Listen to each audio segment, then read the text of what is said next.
Hello and welcome everybody to the second annual Game of the Year Awards.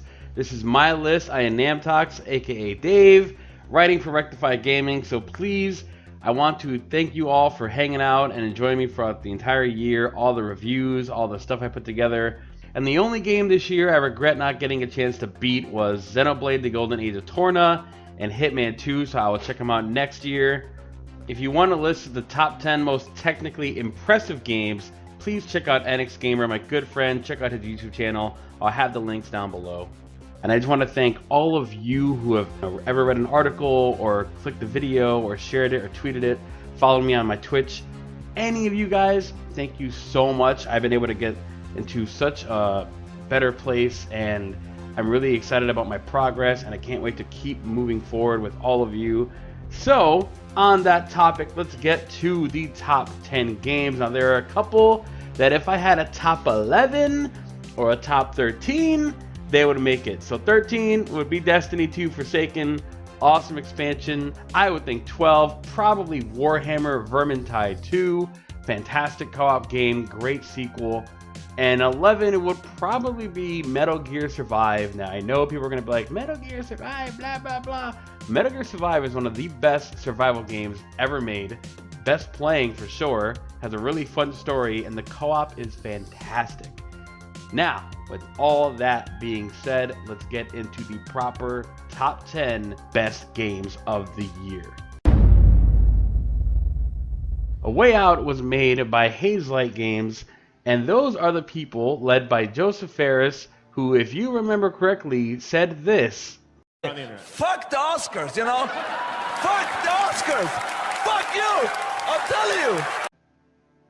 Yes, that same crazy, passionate developer was the reason why A Way Out was one of the most fun games I played. It only clocked in at around 4 hours, but it was memorable as the game had to be played in co-op. Seriously, if you have someone to play this game with, sit down, have an afternoon, and experience one of the best co-op action-adventure games I have ever played.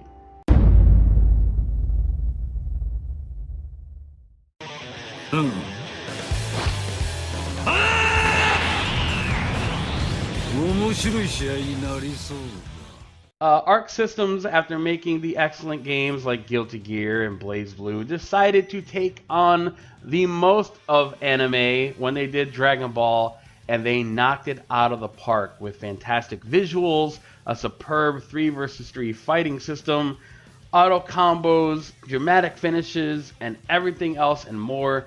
Dragon Ball FighterZ is an excellent game that, despite some netcode problems, is a blast to play. He was Sparta's last true hero.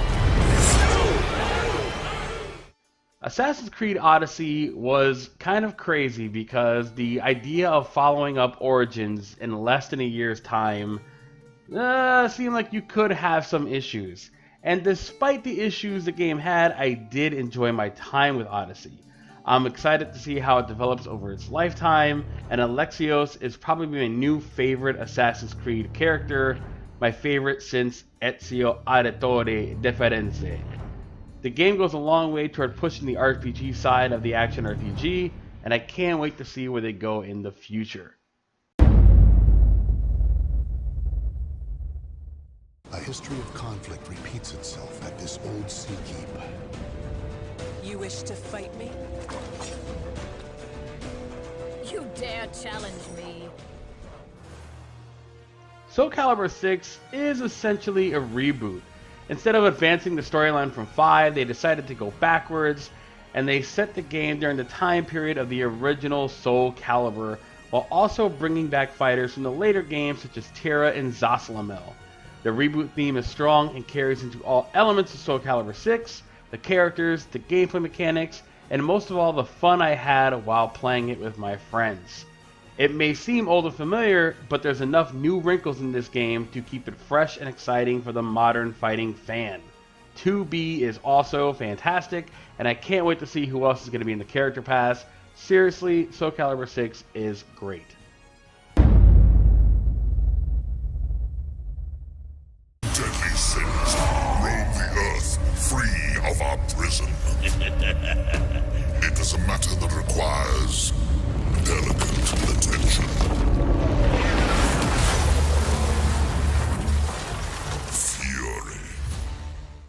Despite all the troubled history of THQ, their bankruptcy, the franchises and development teams being split up and sold off to different places, and just the ever-changing landscape of the gaming industry, THQ Nordic and Gunfire Games fired a shot right through the heart of an industry filled with bloated, open-world, microtransaction-heavy games, with the return to the tightly designed action-adventure games that recent AAA titles have been missing.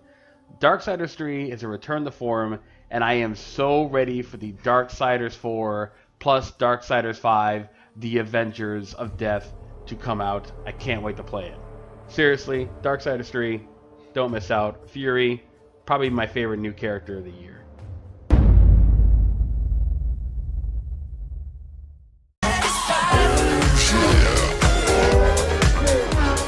Forza Horizon 4 continues the excellent and long tradition of the Forza Horizon games, taking you to an exotic looking place, putting you in some exotic looking cars, and having you drive very fast. Forza Horizon 4 this time puts you in the UK, and you get to look at the great green hills, the suburban areas, and through the great towns and locations that the UK provides. It is a fantastic game. It looks absolutely incredible. And with the 4-player co-op returning, the enhanced, always persistent world, you really can't get much better than Forza Horizon 4. Not just one of the best racing games I've ever played, one of the most fun and pure games I've played ever.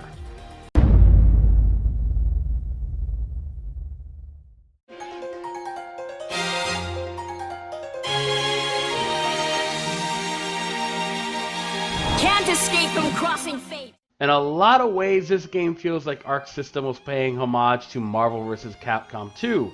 From the gameplay styles, the absolutely huge and varied roster, it even reuses sprites from their respective games.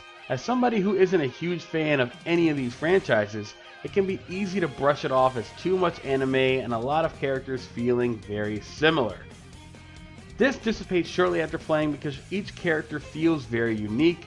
It has the simplified control scheme from Dragon Ball FighterZ with some standardized inputs and auto combos. The game has a lot of depth and the characters are all pretty nuanced, except Gordo. Seriously, screw that guy. As somebody who wasn't a fan of these franchises before, this game has personally increased my interest in all of them and has had me curious to go check them out when they come back out in the coming years. Blaze Blue Cross Tag Battle and a year of great fighting games was my favorite.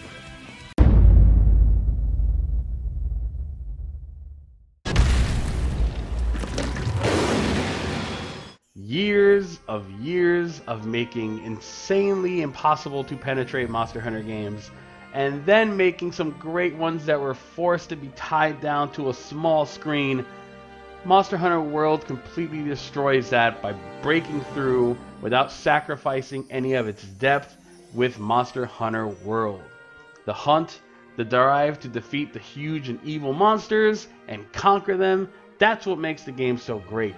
The first time you land a trap, mount and capture or kill a monster, it's satisfying on a level that cannot be explained. So you need to try it for yourself, and you need to see why Monster Hunter World is easily one of Capcom's best games in years, and it's the best Monster Hunter game in probably ever. Seriously, this game rules.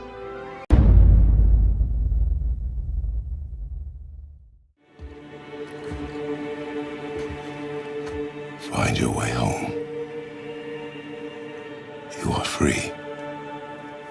We're taking our ashes to the highest peak in the realms. Ashes? It was our last wish. Where must we go? To a realm beyond your own. Kratos, what a long and storied history you have. From yelling Ares very angrily to yelling Ares very angrily with some Zeus thrown in there. Seriously, I didn't think this game could do it. They made one of the best action games of all time. I've played this game on Give Me God of War, and I did it live in front of an audience, and what a thrill it was. All the cursing and dying. I think I was at over 400 deaths before I beat this game. It was one of the most pure, adrenaline-filled, action experiences I've ever had. And oh, by the way, the storyline, the lore, you know, Kratos and Atreus, their relationship together was one of the best story games I've played. It just so happened that the action was top notch to go along with it.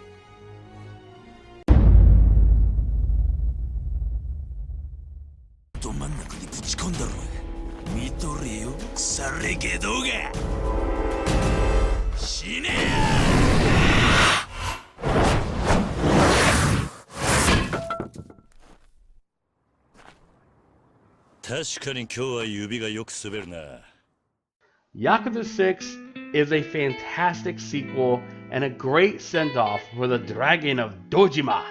It's rare to even see a game that treats its characters with so much care. You will care about Kiryu, his close friends, and even his enemies. Every story beat builds as the climax of Kiryu's journey is a perfect send-off for him and offers a satisfying but emotional sense of closure.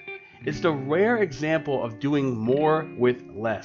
While most sequels tack on more and more and more gameplay systems, Sega wisely stripped down Yakuza 6 to its essence, and that combined with the localization team's masterclass effort helped cement Yakuza 6 as a classic that won't be forgotten anytime soon. This game was emotional. It hit me deep in what the internet calls the feels. Seriously, it was very emotional, and I loved the way they ended it. It was absolutely perfect. Yakuza 6, A Song of Life, is my game of the year. Make sure you check it out, and I can't wait to see Judgment next year.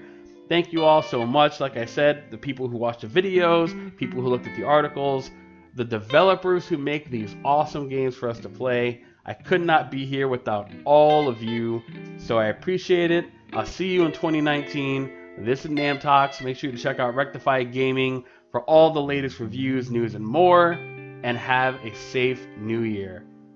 Adios, everybody. 年がいなくはしゃいでボート貸し切りにして沈む夕日眺めれば最高のウィーケンドで今日は磨けば光れダイヤモンドだから Please get on my bed いい加減起きておくれよ頼むから起きておくれよいつまでも起きてこないよ俺も寝よっかな